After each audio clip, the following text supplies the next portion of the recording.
आज की स्टोरी जो है ना वो एक किरदार की है, एक व्यक्ति की है जो अपने समय को महत्व नहीं देता, जो अपने समय को यूं ही गवा देता है। उससे रिलेटेड ये स्टोरी है, तो देखते हैं आपको पसंद आती है कि नहीं। एक गांव में एक राजेश नाम का व्यक्ति रहा करता था अपने परिवार के साथ में। उस परिवार की कंडीशन बहुत ही ज़्यादा खराब होती है। राजेश कोई भी काम नहीं करता है। राजेश को घूमना फिरना और ताश खेलना, लोगों के साथ अपना समय बर्बाद करना उसकी उसे लत होती है और वो अपने परिवार पर बिल्कुल भी ध्यान नहीं देता है। उसके परिवार में उसकी वाइफ और उसके 2 बच्चे होते हैं, लेकिन वो कभी भी ये नहीं सोचता कि मैं अपने परिवार के ऊपर ध्यान दूँ। वो सिर्फ अपना समय ताश खेलने में और लोगों के साथ मजाक मस्ती करने में इन सब में गवा दिया करता था।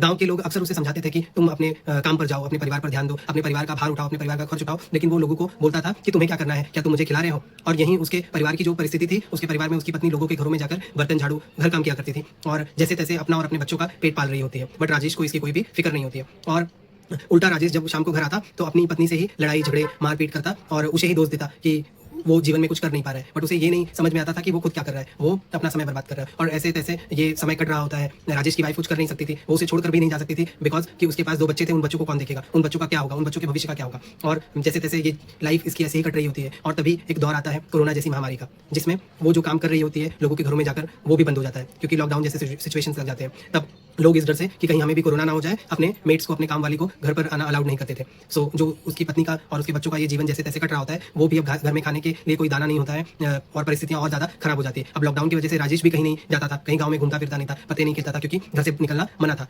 और ऐसे सब सिचुएशन में उसके छोटे बच्चे की तबीयत जो है वो खराब हो जाती है। अब तबीयत खराब होने पर उन लोगों को अस्पताल तो लेके जाना होता है बच्चे को, लेकिन उनके पास पैसे नहीं होते। अब वो करे तो क्या करे।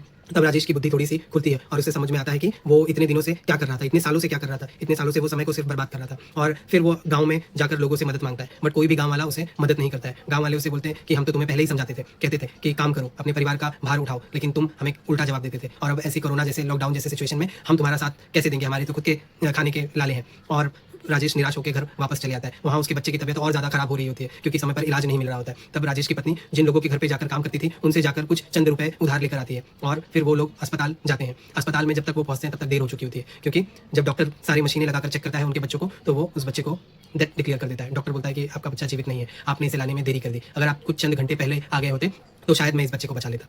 और ये सुनकर राजेश के पैरों तले जमीन निकल जाती है। उसे कुछ समझ में ही नहीं आ रहा होता है और उसे अब धीरे धीरे समझ में आता है कि ये उसने क्या किया। उसने इतने साल अपना ही नहीं, अपने पूरे परिवार की ज़िंदगी को नरक बना कर रखा था। अपने ही समय नहीं खराब किया, उसने अपने पूरे परिवार का समय खराब किया। अगर आज उसके पास कुछ पैसे रहे होते तो शायद उसके बच्चे का इलाज समय पर हो गया होता और ये दिन उसे नहीं देखना पड़ता। सो ये स्टोरी हमें ये सिखाती है कि हमें अपने समय को सही जगह पे लगाना चाहिए। हमें अपने समय को कभी भी वेस्ट नहीं करना चाहिए। हमें अपने समय को सदुपयोग करना चाहिए क्योंकि समय बहुत ही ज़्यादा वैल्यूएबल है। समय बहुत ही ज़्यादा कीमती है। अगर हम इसे वेस्ट करते रहेंगे तो एक दिन हमें पछताना पड़ सकता है। अगर आपको ये स्टोरी अच्छी लगी तो please like share and subscribe. Thank you.